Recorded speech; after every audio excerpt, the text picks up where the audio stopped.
Salam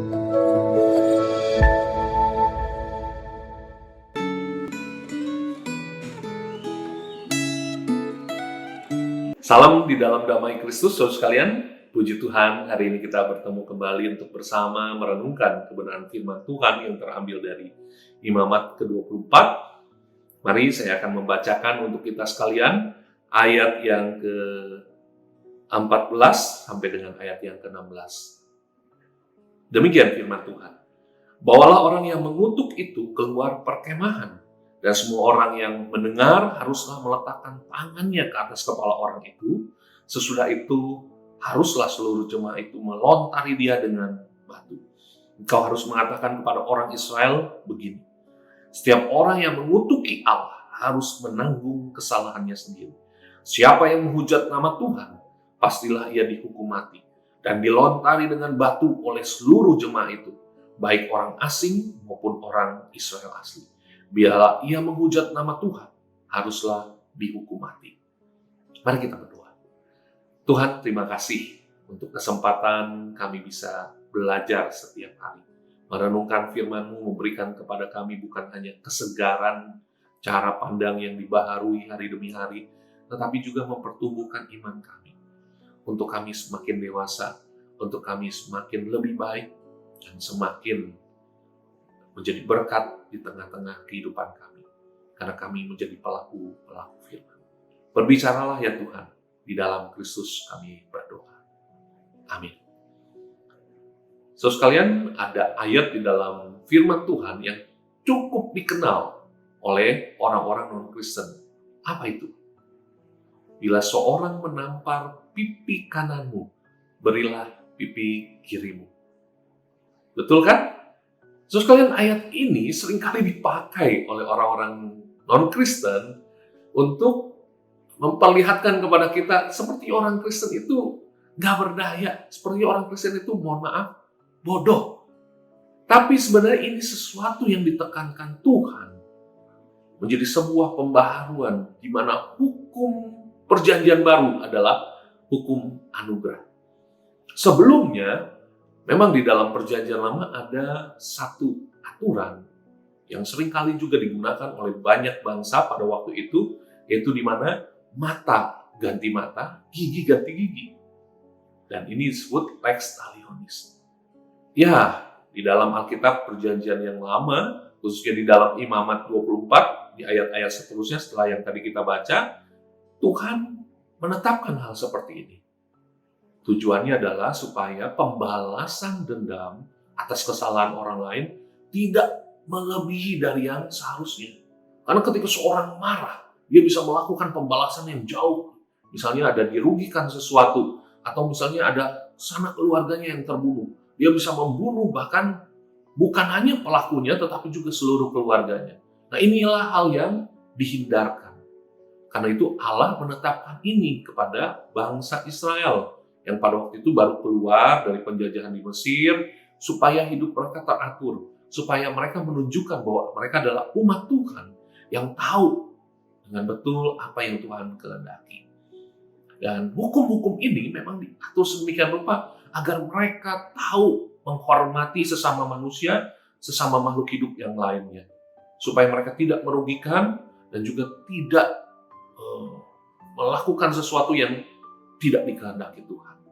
Nah, salah satu yang dicatat di sini adalah ada seseorang yang melakukan penghujatan atau mengutuk nama Tuhan. Sehingga akhirnya kemudian orang itu yang adalah ibunya orang Israel, tetapi papanya adalah orang Mesir, terpaksa ditahan dulu sehingga Musa meminta kepada Tuhan apa yang harus dilakukan. Tujuannya adalah ia tidak berani melakukan sesuatu yang sembarangan, sembrono, sehingga dia meminta arahan Tuhan. Dan Tuhan meminta dia kemudian memanggil orang-orang yang mendengar secara langsung untuk meletakkan tangannya. Mereka menjadi saksi bahwa orang ini sudah melakukan sesuatu yang salah. Orang ini tidak menghormati Tuhan. Memang mungkin karena papanya adalah orang Mesir, tetapi mamanya tidak mendidik secara benar. Karena itu disebutlah nama mamanya. Dan nama Tuhan jelas harus dihormati. Tuhan adalah Allah yang berkuasa, Allah yang menjadi Allah, berkarya dengan sangat luar biasa di dalam kehidupan orang Israel. Orang itu harus menghormati dan menguduskan nama Tuhan, bukan mengutuki atau melakukan pemujaan. Karena itu Allah harus menegakkan hal ini, aturan ini, sehingga orang-orang itu menjadi saksi, meletakkan tangannya. Biasanya meletakkan tangan itu memberikan penumpangan tangan, melakukan seorang diberikan tugas khusus. Tapi ini adalah sebagai saksi. Nah, saudara sekalian, Tuhan ingin agar orang-orang menjadi saksi, yang khususnya yang langsung mendengarnya, karena ini adalah menegakkan keadilan. Dan kemudian dilakukanlah pelemparan batu. Artinya orang yang melakukannya harus mati. Ini bukan main-main.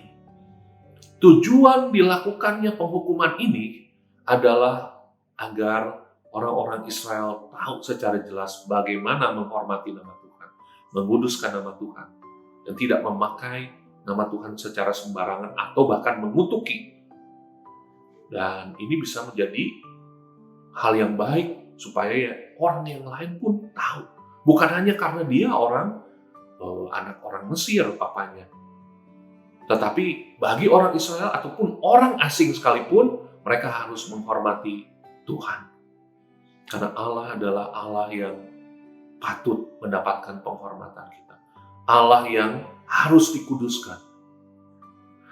Nah, di dalam kehidupan kita juga seringkali, karena kita sudah hidup di dalam zaman anugerah, yang seperti tadi saya katakan di awal, kita menggunakan nama Tuhan itu dengan sembarangan. Kita seringkali mendengar orang-orang mengatakan menyerukan nama Jesus untuk hal yang sangat sebenarnya tidak perlu. Bahkan bersumpah demi nama Tuhan. Padahal itu bukan hal yang sangat serius, bahkan digunakan untuk hal yang main-main. Itu menunjukkan ketidakhormatan kepada Tuhan dan tidak menguduskan nama Tuhan. Oleh sebab itu mari kita yang menyadarinya, kita sebagai orang percaya yang tahu Tuhan adalah Allah yang berkuasa, Allah yang besar, Allah yang baik di dalam kehidupan kita, Allah yang mengasihi dan Allah yang beranugerah. Gunakan anugerah itu dengan menjaga kekudusan nama Tuhan. Sehingga orang lain mengenal Tuhan lewat kehidupan kita. Orang lain melihat kita menghormati Tuhan lewat perilaku dan perkataan kita. Kiranya Tuhan menolong kita dan Tuhan terus beranugerah di dalam hidup setiap kita, agar kita menghormati Tuhan sebagaimana seharusnya. Mari kita berdoa. Tuhan, terima kasih. Tuhan sangat baik kepada kami. Karena itu biarlah kami merespon kebaikan Tuhan dengan hidup di dalam kekudusan dan mengikuti apa yang Tuhan kehendaki. Menghormati Tuhan dan juga meninggikan nama Tuhan lewat perbuatan maupun perkataan kami. Pimpin kami hari ini untuk hidup di dalam terang. Di dalam Kristus kami berdoa bersyukur. Amin.